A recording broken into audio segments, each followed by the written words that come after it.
What's going on, guys? JSGC here, and we are here for another Manchester City video. Today we're going to be doing another Manchester City transfer update. I am rolling out daily Manchester City transfer updates throughout the whole January transfer window for you guys to stay up to date with here on YouTube with all the latest Manchester City transfer news. So if you haven't already, do subscribe to my channel. Also, don't forget social media links. They're in the description if you want to go and follow me on my Twitter, Instagram and TikTok. Email also in the description too if you want to hit me up for any sponsorships for any videos or any general business inquiries. Don't forget to leave a thumbs up. 300 likes is the aim, and do let me know your thoughts in the comments below. So roles reversed. We're going to start off with the ins today. We've got just one story to speak about in the ins, and it comes in the form of a new name, and it comes in the form of Cavan Sullivan. Now, he's an attacking midfielder, 14 years old, plays for Philadelphia Union over in the United States of America. He's got a very cool nickname. His nickname is Captain America. Now, he went and visited Real Madrid,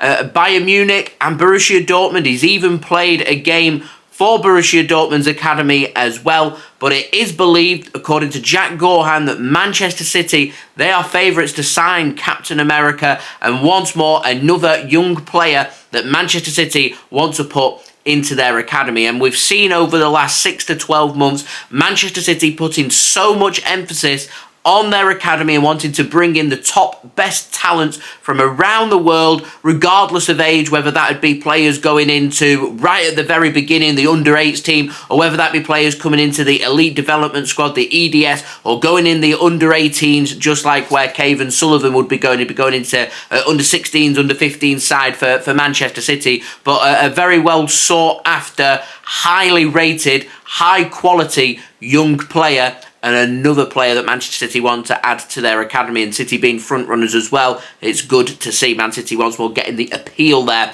of their academy status, obviously the world-class academy facilities that they've got, and producing high-quality young players who go on to make themselves very successful in professional football. So, moving on to the outs, we've got the very latest on Slobodan Tedic, and he has left Manchester City permanently. He's left as a free agent. He's joined FK Cukaricki over in Serbia. He signs for them on a 2-year contract. I presume it's a 2.5-year contract rather than a 2-year contract. So I wanted to wish Slobodan the very best of luck in Serbia and thank him for all his time that he spent at Manchester City, and hopefully he'll have a very successful career ahead of him. Now, moving on to the final transfer that I really want to get my teeth into, Kalvin Phillips. So a lot has happened with this in the last 24 hours. So Ed Aarons at the Guardian has said that Kalvin Phillips' agent is negotiating right now with Manchester City to try and lower the loan fee. Manchester City believed to be asking for £6 million. That's also been backed up by Jack Gaughan. So that's the price we're looking at, not £7 million, not £5 million, £6 million. So all them numbers have been chucked out. It's £6 million that Manchester City are looking for.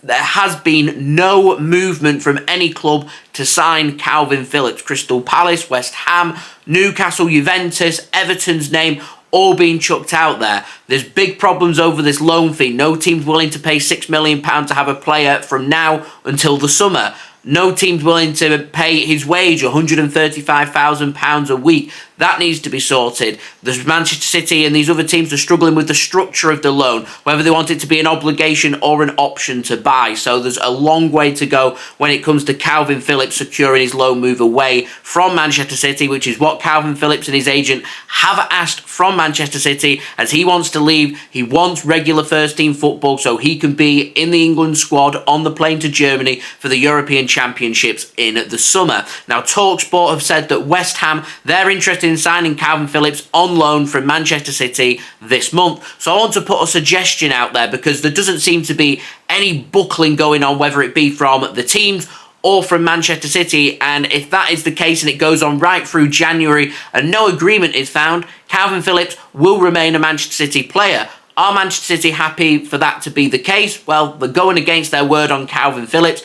I don't see Manchester City doing that. Are the other teams going to buckle? Well, what we're relying upon for that to happen is what I like to call in the transfer window a domino effect. one team sells one player, so one team sells a central midfielder, they need to sign a central midfielder, so they go to another team and take their player, and you have a domino, you have a knock-on effect there, where central midfielders are a priority position. Now, we do know through Jack Gaughan that Newcastle need player sales to sign Kalvin Phillips from Manchester City. With the financial situation and the reports that are coming out about them struggling to meet financial fair play, they're going to be looking for big player sales that I don't see happening in this window. It's more of a summer window. Are Manchester City still interested in Bruno Guimaraes? That remains to be seen. Could Kalvin Phillips be used as a bargaining tool?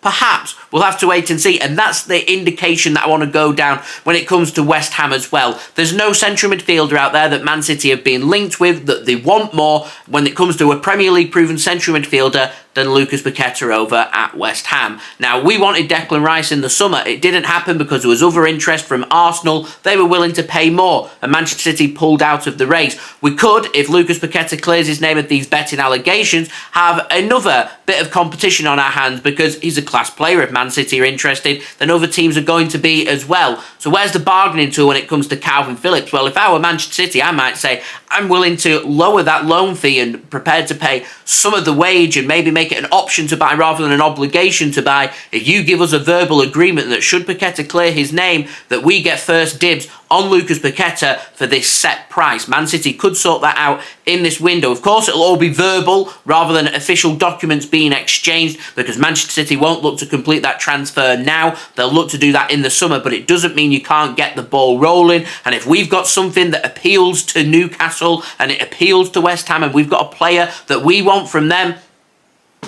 there's your negotiations as far as I'm concerned from the Manchester City end. That's how you get your breakthrough, because if that domino effect doesn't happen, then I don't see the Premier League spend in this January transfer window being that high, and I don't see Kalvin Phillips leaving unless Manchester City lower their demands. They lower that loan fee, they lower their percentage of wage that they're looking to be paid for Kalvin Phillips, and they make it an option to buy rather than an obligation to buy. Remember, end of the day, Kalvin Phillips, he's a Manchester City player, so Manchester City hold all the keys when it comes to this transfer, and Manchester City, I don't want them to buckle, I want them to stay firm here and try and make it happen. Now, Sky Sports have said Newcastle, Crystal Palace, Everton, West Ham, Juventus, they're all the teams that are interested in Kalvin Phillips, and whilst it remains at 5 players, there is the potential that Kalvin Phillips could leave Manchester City. If that starts chipping down and teams are no longer interested, all of a sudden you're taking away Manchester City's power here to negotiate, and they may need to negotiate because they do have that agreement with Kalvin Phillips that he will leave on loan, and Man City won't want him to leave. So this I can see going very late into the window, even to transfer deadline day. Something has to give.